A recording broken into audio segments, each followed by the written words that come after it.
Hello friends, कैसे हैं आप लोग। आज हम लोग पढ़ेंगे एमएचएन यानी master of arts in Hindu studies, जिसमें आज पढ़ेंगे एमएचएन 004 के खंड 5 में इकाई 4 जैन बौद्ध दर्शन एवं श्री गुरु ग्रंथ साहिब जी में स्त्री तत्व निरूपण में सिख धर्म दर्शन की संक्षिप्त रूपरेखा। तो वीडियो स्टार्ट करने से पहले जो भी फ्रेंड्स हमारे चैनल पर नए आए हैं कृपया चैनल को सब्सक्राइब कर ले और बेल आइकन को प्रेस कर दें ताकि जो भी लेटेस्ट वीडियो हमारे चैनल पे आए वो सबसे पहले आपको मिल सके। तो आइए ज्यादा टाइम को न लेते हुए चलते हैं अपने टॉपिक पर। जैन बौद्ध दर्शन एवं श्री गुरु ग्रंथ साहिब जी में स्त्री तत्व निरूपण में सिख धर्म दर्शन की संक्षिप्त रूपरेखा के बारे में पढ़ते हैं। तो आइए वीडियो को स्टार्ट करते हैं। सिख धर्म की स्थापना सिखों के प्रथम गुरु गुरु नानक देव जी ने की थी। श्री गुरु नानक देव जी का भारतीय धर्म संस्थापकों एवं समाज सुधारकों में गौरवपूर्ण स्थान है। वे मध्ययुगीन संत परंपरा में ऐसे संत कवि हुए जिन्होंने ऐसे धर्म की स्थापना की जिनके आंतरिक बल के रूप में विवेक, वैराग्य, ज्ञान, भक्ति, सदाचार, संयम के साथ एकता तथा आत्मसमर्पण की भावना निहित थी। तो वहीं बाह्य बल के रूप में सदाचार, संयम और भातृभाव था। गुरु नानक देव प्रथम मध्य युग के मौलिक चिंतक, क्रांतिकारी, सुधारक, अद्वितीय युग निर्माता तथा राष्ट्र निर्माता थे। उनका जन्म 1469 में ईस्वी में वर्तमान पाकिस्तान के तलवंडी नामक गांव में हुआ था। तलवंडी को ही अब वर्तमान में ननकाना साहिब के नाम से जाना जाता है, जो पाकिस्तान के पंजाब प्रांत में है। गुरु नानक देव की माता का नाम तृप्ता था तथा पिता मेहता कालूचंद खत्री थे।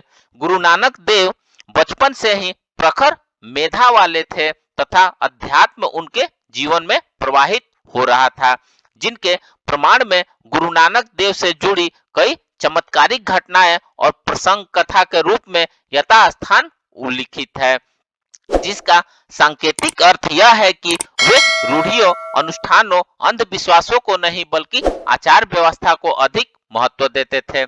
उनका संकेत इस ओर था कि ईश्वर का पूजन अनुष्ठानों या कर्म कांडों से नहीं बल्कि मुक्त हृदय से उनका चिंतन मनन करने तथा उनके बनाए जीवों के प्रति स्नेह भाव रखने से होता था।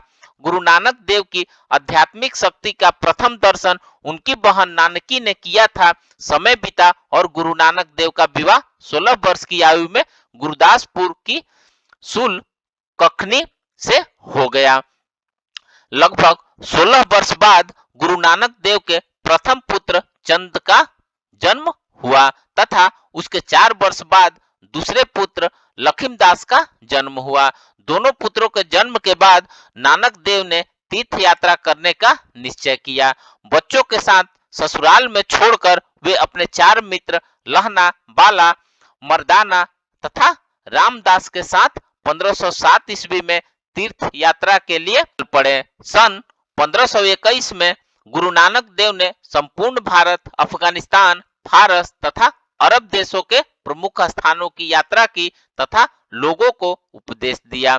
गुरु नानक देव की इन यात्राओं को पंजाबी में उदासिया कहा गया। गुरु नानक देव की इन यात्राओं को हमें विश्व बंधुत्व तथा सांस्कृतिक एकता के रूप में देखना चाहिए, क्योंकि 15वीं-16वीं शताब्दी में सारे भारत में भक्ति की जो लहर आई थी, गुरु नानक देव उसके प्रमुख प्रेरणाओं में से एक थे।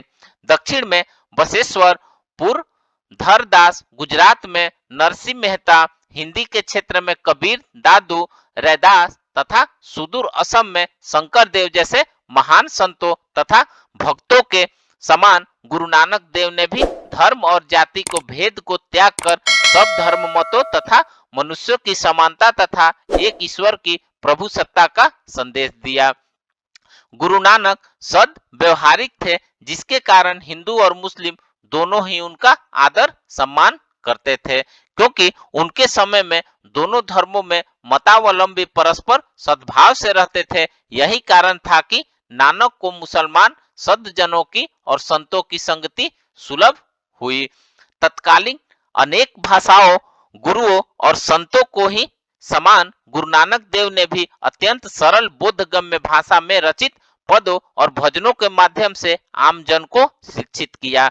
उन्होंने कहा कि सबके निर्माता, कर्ता तथा विधायक शक्ति एक ओंकार, एक ईश्वर है, जो सतनाम, आका मूरत और नरवैर, दोष रहित तथा आजुनी सभग है। उसे गुरु प्रसाद से अर्थात गुरु कृपा से ही जाना जा सकता है। गुरु नानक देव ने जिस सिख धर्म की स्थापना की, उसका शाब्दिक अर्थ संस्कृत का शिष्य और हिंदी का सिख यानी सीखना से होता है। यहाँ हम शिष्य क्यों ही अर्थ ले तो शिष्य से तात्पर्य है गुरु नानक देव तथा उनके परवर्ती 9 गुरुओं की शिक्षा के अनुसार आचरण करने वाला होता है। सिद्धांत और स्वरूप से सिख धर्म को मानने वाले व्यक्ति भारत की कुल आबादी के 2% से भी कम है, लेकिन गतिशीलता, कार्यशैली तथा उद्यमशीलता के अपने जन्मजात गुणों के कारण सिख भारत के अतिरिक्त लगभग 100 से अधिक देशों में फैले हुए हैं। धर्म श्रेष्ठ को परिभाषित करते हुए 5वें सिख गुरु और गुरु ग्रंथ साहिब के संकलनकर्ता गुरु अर्जन देव जी अपनी वाणी सुखमणि में कहते हैं कि सर्व धर्म मही श्रेष्ठ धर्म हरि को नाम जपी निर्मल करूम, अर्थात हरि के नाम का जप और शुद्ध कर्म करना ही धर्म है।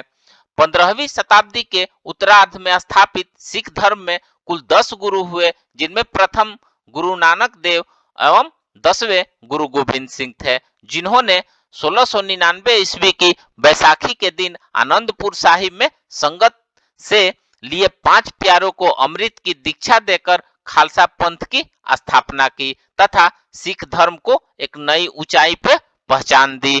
तो फ्रेंड्स, इस प्रकार से आज हमने जैन, बौद्ध दर्शन एवं श्री गुरु ग्रंथ साहिब जी में स्त्री तत्व निरूपण में सिख धर्म दर्शन की संक्षिप्त रूपरेखा के बारे में पढ़ा। तो मिलते हैं एक नए वीडियो के साथ में, तब तक हमारे चैनल पे बने रहिए। धन्यवाद।